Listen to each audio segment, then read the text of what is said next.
I woke up to the sound of heavy rain pounding against the windows.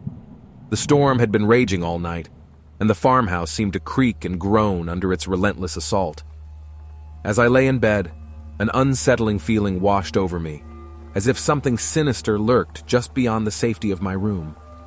Reluctantly, I climbed out of bed and made my way downstairs.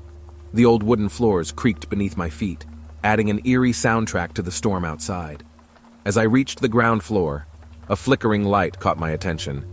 I followed its eerie glow to the kitchen, where a lone candle sat on the table, casting dancing shadows on the walls. Confused, I searched for an explanation. Had someone been here? But the farmhouse was isolated, surrounded by acres of farmland.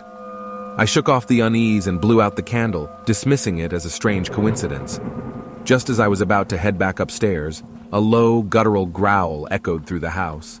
My heart skipped a beat, and a chill ran down my spine. I strained my ears, trying to locate the source of the sound. It seemed to come from the barn outside. Curiosity mingled with fear, compelling me to investigate further. I grabbed a flashlight and, bracing myself against the storm, made my way towards the barn. The rain soaked through my clothes, making me shiver as I approached the entrance. With each step, the growls grew louder and more menacing. The beam of my flashlight trembled as I pushed open the creaking doors. The barn was dimly lit, the stormy night casting eerie shadows on the hay-covered floor. As I ventured deeper into the barn, the growls seemed to surround me, coming from all directions. My heart raced, and my breath quickened as I searched for the source of the haunting sound. And then, I saw it. A pair of glowing red eyes pierced through the darkness, fixated on me. My blood turned to ice as a menacing figure emerged from the shadows. It was a creature, hulking and distorted, with matted fur and elongated claws. Paralyzed with fear, I watched as the creature advanced towards me, its growls escalating into a terrifying roar. I tried to run, but my legs refused to move. The creature lunged, its claws slashing through the air, and I felt a searing pain as its claws tore into my flesh. Desperation flooded my veins, and I summoned every ounce of strength to fight back. I swung my flashlight, striking the creature with all my might. It let out a blood-curdling screech and stumbled back, giving me a momentary advantage. With adrenaline coursing through my veins, I sprinted towards the barn doors, my injured body protesting with each step. The storm raged on outside, the rain pounding against my face as I stumbled towards the safety of the farmhouse. I slammed the door shut, panting and trembling. The creature's haunting roars echoed in my ears, but it remained outside, unable to breach the sanctuary of the farmhouse.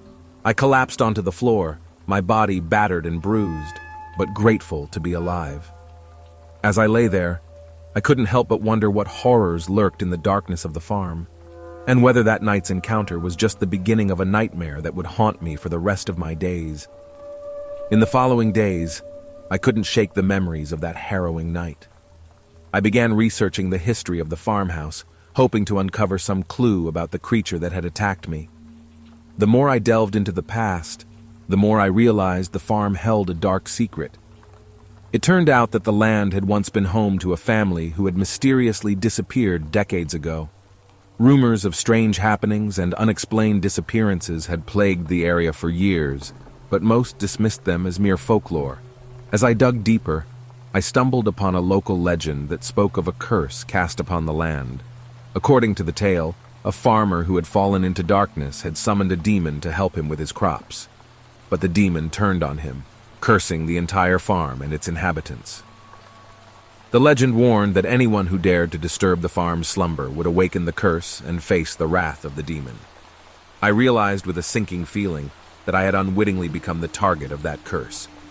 Haunted by the terrifying encounter and consumed by a desire for answers, I made it my mission to break the curse. I sought out local experts in the supernatural and delved into ancient texts in search of a solution. Months passed as I immersed myself in my research, determined to find a way to free myself from the clutches of the curse. I discovered a ritual that promised to banish the demon back to the depths from which it came. Armed with newfound knowledge and a desperate hope, I returned to the farm on a stormy night, just like the one that had forever changed my life. With trembling hands, I performed the ritual, reciting ancient incantations and offering sacrifices to appease the vengeful spirit. As the final words left my lips, the storm outside intensified, and the barn shook violently. I held my breath, waiting for a sign that the curse had been broken. And then, there was silence. I cautiously made my way to the barn, the air heavy with anticipation. As I pushed open the doors, I was greeted by an eerie calm. The creature was nowhere to be seen, and the barn was devoid of the malevolent presence that had once haunted it. Relief washed over me, mingled with a sense of victory. The curse had been broken, and the farm was finally free from its dark past. As I walked back to the farmhouse, the storm began to dissipate, and a ray of sunlight broke through the clouds, casting a warm glow on the land. Though scarred by the horrors I had endured, I felt a newfound sense of peace and closure. The farm, once a place of nightmares, had been transformed into a sanctuary of hope and healing. And as I looked out at the vast expanse of the land, I couldn't help but feel a deep connection to the farm, forever entwined in its history.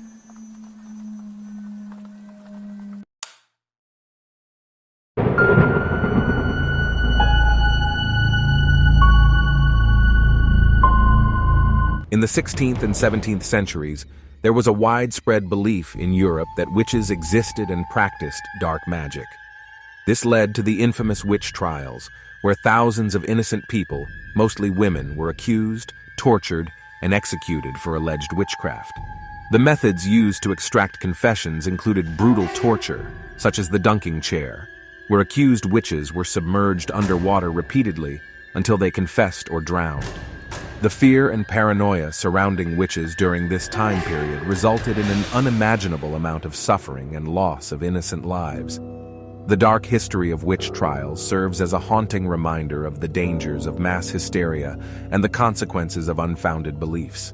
The settling fact is that there are believed to be more than 200 known species of parasitic worms that can infect humans. These worms can invade various parts of the body, including the digestive system, lungs, and even the brain. Some examples include the guinea worm, which can grow up to 3 feet long and emerge painfully through the skin, and the eye worm, which can crawl into the eyeball and cause vision problems. These parasitic worms serve as a chilling reminder of the complex and sometimes terrifying relationship between humans and the microscopic creatures that inhabit our world.